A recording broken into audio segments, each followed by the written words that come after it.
Hello, सुना है आप हर आशिक के घर आप लोग तशरीफ जरा लाते हैंगर से हैं। नीचे उतर जाइए। हम माफी चाहेंगे हजरत, थोड़ा लोहा का पंडाल है, तार अगर किसी को भी कुछ हुआ तो उसका जिम्मेवार हम लोग नहीं होंगे। आप लोग लोहा का फ्रेम से नीचे उतर जाए, बड़ी मेहरबानी होगी। कहीं से भी कोई तार अगर ग्राउंड किया तो पूरा लोहा का पंडाल है, इसमें पूरा करंट आ जाएगा। आप लोग से बार बार रिक्वेस्ट कर रहे हैं, गुजारिश कर रहे हैं। ठीक है, इंशाअल्लाह अज़ीज कुछ नहीं होगा। करंट तो वैसे ही मुसलमानों में पहले से मौजूद है, करंट को फिर क्या करंट लगे।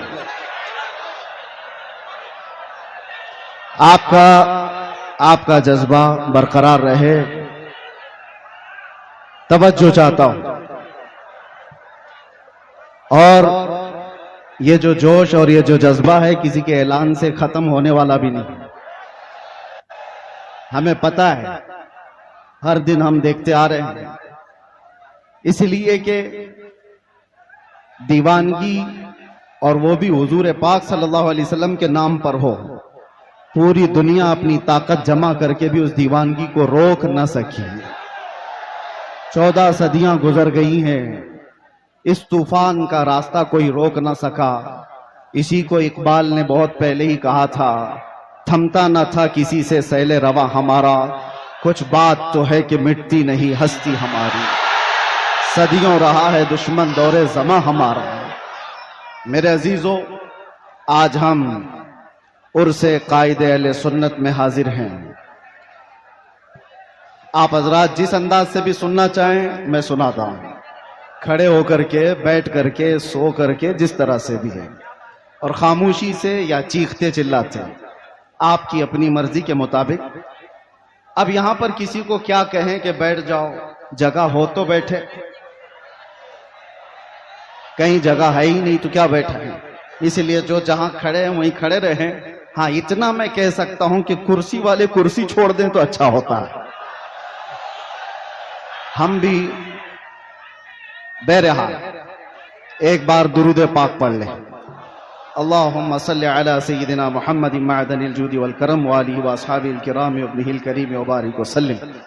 मैं बयान के लिए आ रहा था, उससे कबल ही मुझे बैठ जाइए।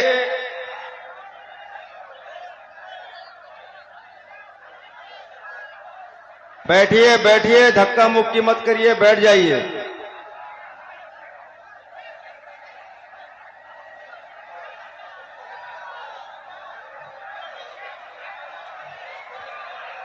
अरे भाई आप बैठिए तो, अरे अपने मेहमान की कद्र कीजिए, बैठ जाइए। आप मेहमान आपसे मुखातिब, बैठ जाइए, बैठिए, जल्दी कीजिए, 1 सेकंड में बैठ जाइए, जल्दी कीजिए।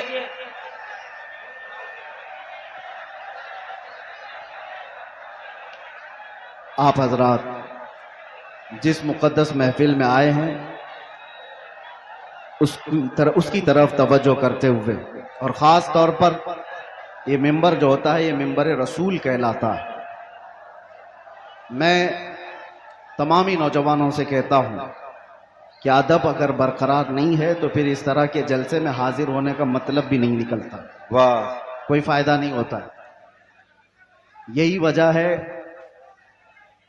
मुझे अभी आने से पहले ही हमारे असीर मुफ्ती आज़म हिंद सईद नूरी साहब किबला ने कहा था थोड़ा ठंडी तकरीर कीजिए। अब आप मुझे बताएं, ऐसे माहौल में कौन ठंडी तकरीर करता है? वाह वाह वाह वाह। और इसी वजह से हम जलसों में जाना कम भी कर चुके हैं कि ये मजमा संभलने को संभलता नहीं और वक्त जाया होता चला जाता है। बहरहाल आज जिस कायदे अहले सुन्नत के उर्स में हम हाजिर हैं, मैं थोड़ा ही वक्त लूंगा। एक ही बात मैं कहूंगा, पिछले 3 दिन से आपने उनकी सीरत पर बहुत कुछ सुना होगा।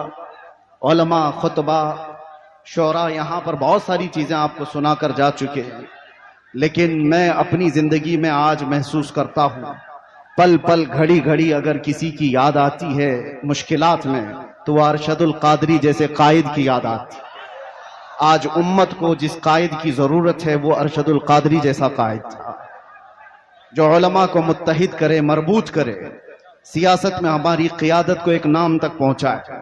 हमारे मिली मसाइल को कमरे के अंदर बैठ करके हल कर सके, वो एक दूसरे पर तीखे निशाने करने वालों पर जा करके सुलह मुसालहत की बात कर सके। वो कायद आज हमें नजर नहीं आता जो कायदे अहले सुन्नत के अंदर खूबियां थी। हैरत होती है कि इतने तबलीगी दौर, इतने तबलीगी सफर करते हुए वो किताबें किस वक्त लिखते थे। उनके कलम में अल्लाह ने ऐसी बरकत रखी थी। एक बात मैं आपको बताता हूं, अल्लाह ताला जिससे दीन की खिदमत लेता है उसकी जिंदगी के वक्त में अल्लाह बरकत देता है। वो थोड़े से वक्त में बहुत कुछ काम करके जाता है। आम लोगों से ये मुमकिन नहीं होता। अल्लामा अरशदुल कादरी अलैहि रहमत व रिजवान ने जो एक क़ियादत का अच्छा चेहरा पेश किया, काश आज उम्मत को फिर से एक वैसा कायद मिल जाए। अहले सुन्नत व जमाअत के दरमियान एक ऐसा ऊंचा चेहरा जिसके जलजला और जेरो जबर से पूरी दुनिया आज तक कांपती है, जिसका जवाब नहीं दिया जा सका है। आप जमशेदपुर वाले, जो नई नस्ल है, जो नए नौजवान है, यंगस्टर्स, जिन्होंने उस कायदे अहले सुन्नत को देखा नहीं है, आप आज की दुनिया में जी रहे हैं। तुम्हारी ये खुशबख्ती और सआदत की बात है कि पूरी दुनिया में जिसने अहले सुन्नत व जमात का दर्द लेकर के तबलीगी सफर किए वो तुम्हारी जमीन पर आराम कर रहा है, वो इसी जमशेदपुर में आराम कर रहा है। आप क्या समझते हैं मोहल्ले में बैठ करके 4 लोगों की इस्लाह कर लेना ये क़ियादत नहीं है। मैं जाकर के देख करके आ रहा हूं, मिस्र में, तुर्की में, वहां तक भी ये पहुंचे हुए हैं अपने अहले सुन्नत का दर्द लेकर के। हद तो ये हुई कि जब मैं आपकी तारीख में ये पढ़ा 1982 में आप तेहरान भी चले गए, ईरान, इनकलाब ईरान के बाद जो ईरान के हालात सख्त हो गए थे। क्यों गए मियां? आप सुन्नी आलिम हैं, शियों के मुल्क में क्यों गए?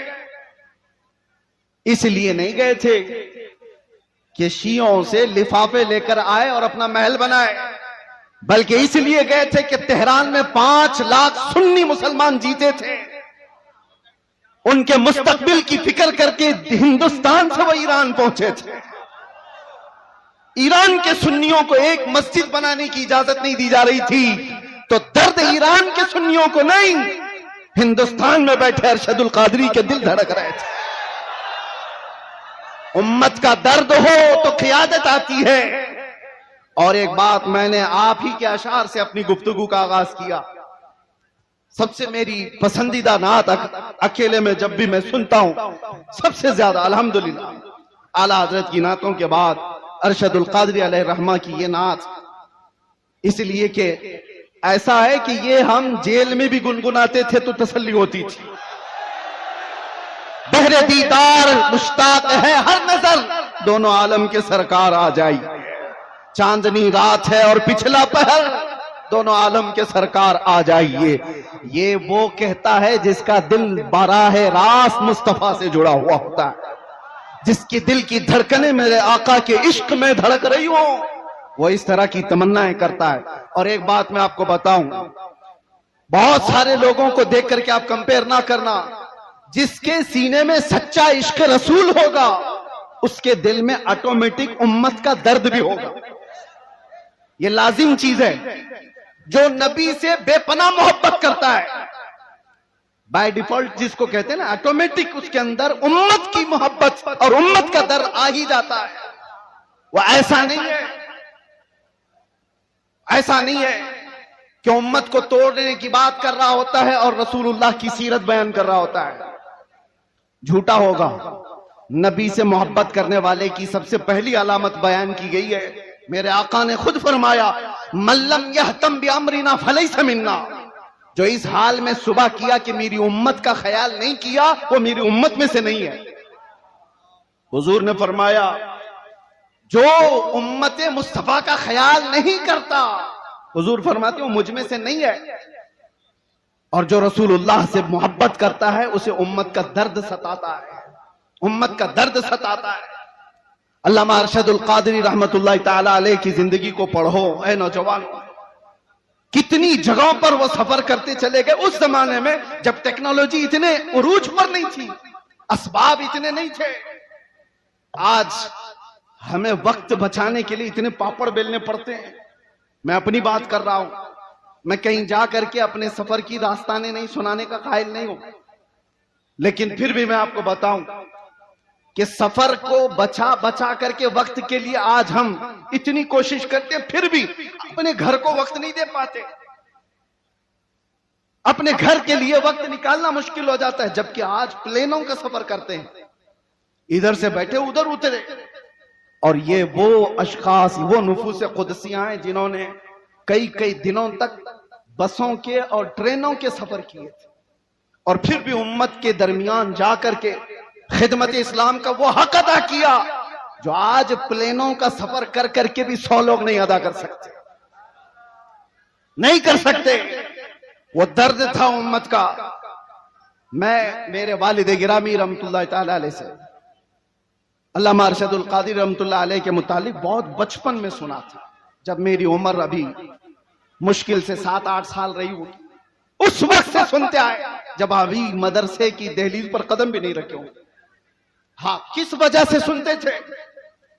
वो कसरत से सरकार मुफ्ती आजम हिंद का और हुजूर हाफिज मिल्लत का जिक्र करते, और अल्लामा अरशदुल कादिर रहमतुल्लाह अलैह के मुतालिक बताया कि कर्नाटक की सरजमीन पर, कर्नाटक की सरजमीन आप ऐसा समझे कि आज के दौर में भी इल्मे दीन से शगफ रखने वाली उतनी वहां पर कौम आबाद नहीं है।